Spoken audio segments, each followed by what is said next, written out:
Okay. What suggestions do you have for asking for help with virtual snow days? Isn't that miserable? That, back before COVID world, we had just snow days. We had weather days. No more. No more. Because now they can do this, just virtual days. Okay. So, what is a realistic request for us parents where school is still required to be completed, but there is no one-to-one availability? Please note my son has a one-to-one for all minutes he is at school, and virtual learning on the snow days is required. And synced, thank you. Okay. I have a case like this now, and uh, um, my client, he's just not a virtual learner. Okay, so they can sit there and design a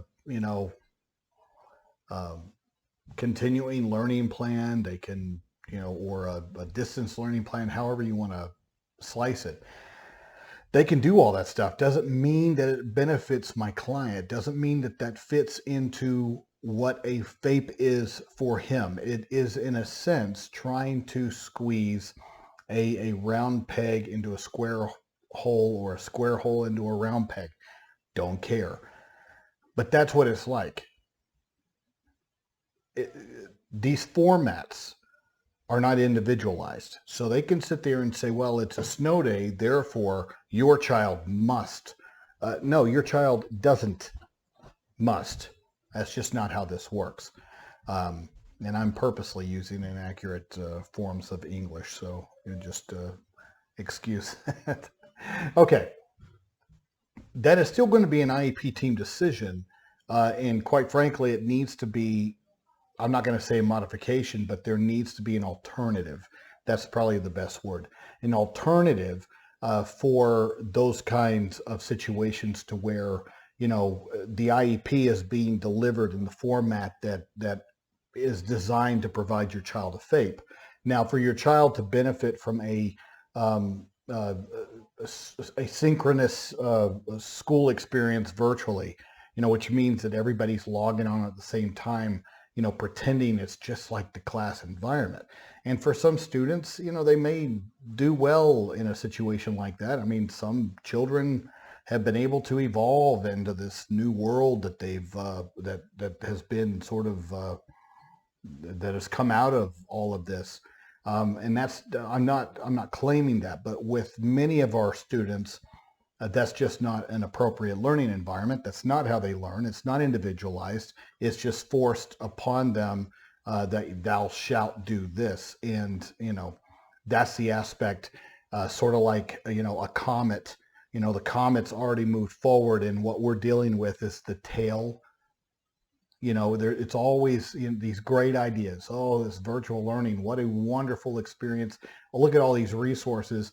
And then here comes the trash in the tail that we're having to deal with. Okay. And one of them is that people aren't thinking through the reality that a school can sit there and say, well, we're not really having a snow day because we can sit there and move everything virtually, and not think through the reality that some of our kids need an alternative for those days, whether they be, I don't know, pre-recorded lessons or access to uh, uh, learning websites, or taking whatever the lesson plan is and deconstructing it to applicable type of, let's say, scavenger hunt type of experiences, to where the child can research those things.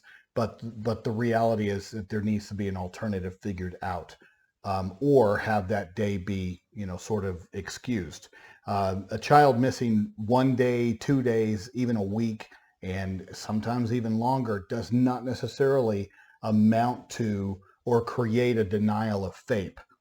Okay, so schools that are obsessed about that, especially if you're working in collaboration with the parent, and the parent, as a valuable member of the IEP team, sort of acknowledges that, hey, this isn't working, um, and I'd rather do nothing than create or possibly exacerbate behaviors or some of these issues that I know is going to be evident in there if my child is forced to participate in a setting or an environment that is not conducive to their learning. All right. So in that way, there should be a lot of flexibility and pivoting to identify, so we can clear out the mess in the tail of that comet that I'm talking about. Now, as far as these, and that goes to these situations to where your child and how they learn is in a one-to-one setting or with one-to-one support, and that stuff just is not available. You're not required as the parent, and I can tell you that right now, you are not required as the parent to step in and fulfill the job of a one-to-one aid for your child. They're required to provide your child a free, appropriate public education. All right. And I know a lot of parents that cannot work. They cannot do the things that they need to do in their lives because they're sitting there playing unpaid aid support to their child during this ongoing situation that's here in a month. It's going to be a year, a calendar year that this has gone on. All right. Excessive, in my viewpoint, in many locations, extremely damaging to our kids in these locations. All right. Disagree with me all you want, guys. Doesn't matter. I take pot shots all the time. Doesn't hurt me. Doesn't mean I'm wrong. Just doesn't mean you don't like my my answer. And all I care about is the fact that our kids require services, they need appropriate services.